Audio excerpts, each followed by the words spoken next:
Bonjour à tous chers amis du Petit Ballon, nous voici comme toujours en compagnie de notre cher et grand sommelier Jean-Michel Deluc. Bonjour Jean-Michel. Bonjour tout le monde, bonjour Martin. Qu'allons-nous déguster Jean-Michel? Vous allez reconnaître l'étiquette du Jojo Premier, mais qu'on a traduit par Jojo le Grand aujourd'hui.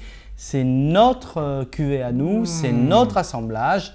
Nous avons travaillé avec l'équipe du Château de Joux, Simon Doré entre autres, pour associer de la Syrah, du Grenache, de la Mourvèdre sur un millésime 2015, sur cette belle bouteille. Et puis on a choisi notre effigie, qui est un panda. Voilà. Trop bien.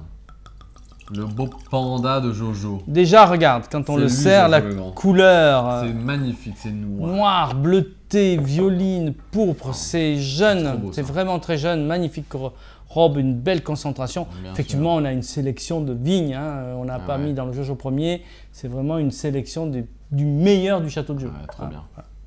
Au nez.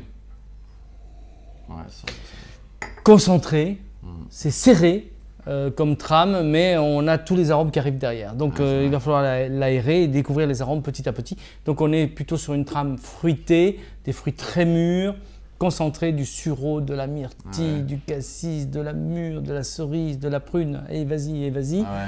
C'est extraordinaire. Ça sent bon, hein. Les notes épicées, puisqu'il y a un petit peu d'élevage, mais c'est très fondu dans la matière. C'est tout en équilibre, tout en harmonie. Et ça va, avec le temps, ressortir. Donc voilà, c'est un vin qui est prêt pour vieillir. On peut le boire aujourd'hui, évidemment, tu vas voir, on va le goûter. Mais ça, c'est un grand vin à garder quelques temps, je trouve. En bouche.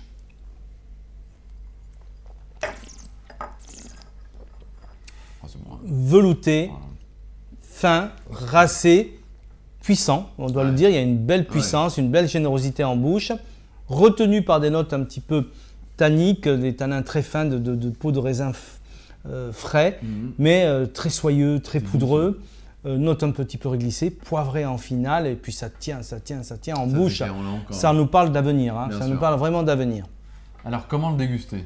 Alors, si vous voulez le boire aujourd'hui, vous pouvez, évidemment, avec dans l'idée d'en prendre quelques bouteilles pour réserver dans la cave, mais il faut le goûter en premier. Vous pouvez, hein, sur une belle côte de bœuf, une cuisine toute simple, côte de bœuf, puisqu'on est du côté de, on est dans les côtes du Roussillon village, on n'est pas loin de Collioure.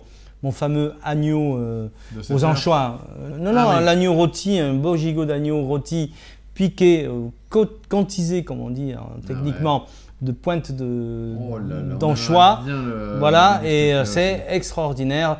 Des choses ou un truc en croûte de tapenade, etc. Voilà.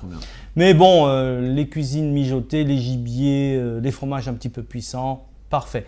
Par contre, effectivement, si vous voulez le boire aujourd'hui, 2 heures de carafage quand même pour vraiment ressortir ce fruit. C'est un vin, on le voit hein, déjà en 2 ou 3 minutes comment il évolue dans le verre. C'est superbe, hein, c'est fin. Il y a une note légèrement fumée, un peu bacon, un peu qui ressortent là maintenant. Donc ça va sortir, Donc très grande bouteille. C'est délicieux. Hein. Voilà. Merci beaucoup au Château de Joux, à la famille Doré, avec qui on a un vrai partenariat. On se régale. Merci Jean-Michel pour cette belle découverte. Merci à toute l'équipe du Château de Joux et bonne dégustation à vous tous. Bonne dégustation.